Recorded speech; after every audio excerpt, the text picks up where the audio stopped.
المكسب حلو وكل حاجة، بس طبعًا بعد الماتش اللي فات ده في ناس كتير جدًا لازم تتحاسب. نبدأ بقى بحسين شحات، حسين الأناني، حسين الشخاخ، حسين الحنكاش، اللي بيتعمد ما بيباصيش لوسام. بجد يا حسين لو كملت بالطريقة دي فأنت لعيب مش نضيف ومش مناسب للنادي الأهلي. كابتن محمد الشناوي الكابتن الهلهولة اللي إيده مخرومة، اللي بيسمع كلام كهربا وشرط القيادة بتاعة الأهلي بجد كبيرة عليه. كابتن رامي ربيعة اللي رايح لأسامة أبو علي وبيمنعه إن هو يحتفل مع الجماهير على أساس إن هي عزبة أبوك، ما هي ما لهاش حل غير إن هي تكون عزبة أبوك. بيرسي تاو ما حدش بيرضى يباصي له الكورة ودايما بيباصي له الكورة وهو مزنوقة. يا شوية لعيبة يعني بلاش نشتم، إحنا بنفهم كورة فاهمين أنتوا بتعملوا إيه كويس قوي. إمام محشور اللي بيرمي تيشيرت الأهلي، لا أنت تترمي يا حبيبي من فوق برج القاهرة وتيشيرت الأهلي ما يترميش، وما تعملش للجمهور إن أنت مش سامحهم. أنت ما بتلعبش في فريق زيزي وده مش جمهور زيزي، يعني ده مش جمهور زيزي، إحنا مش جمهور زيزي، إحنا جمهور النادي الأهلي. ما بتعملناش إن إحنا نسكت ولا بيترمى التيشيرت بتاعنا. كهربا بقى اللي مركب خلة سنان في رجليه وما بيعرفش يقف عليها أصلا، بيقول للعيبة ما تروحوش للجمهور عشان تحتفلوا يا أخي. وكابتن الشناوي الهلهولة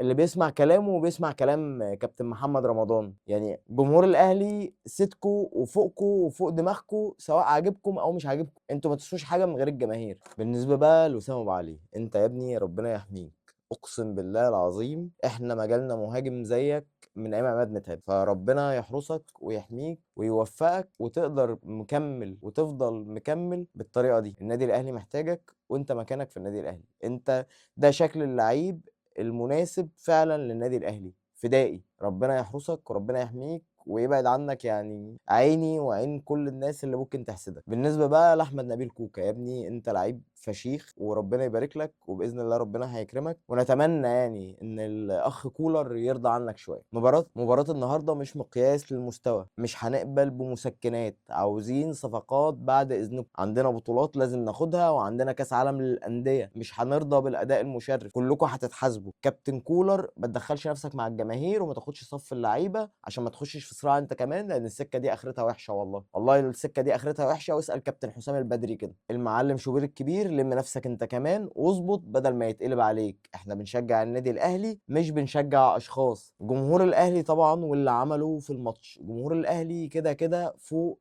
الراس. المجالس بتتغير، الاداره بتتغير، الاداره الفنيه بتتغير، اللعيبه بتتغير، كلها بتروح وتيجي، كلها بتروح وتيجي، وخير الاهلي عليهم وبياخدوا فلوس. لكن الجمهور اللي هو احنا بنحب الاهلي من غير حساب ومن غير حدود وملناش منفعه. فمن اصغر واحد في الجمهور لاكبر واحد انتوا فوق اي حد.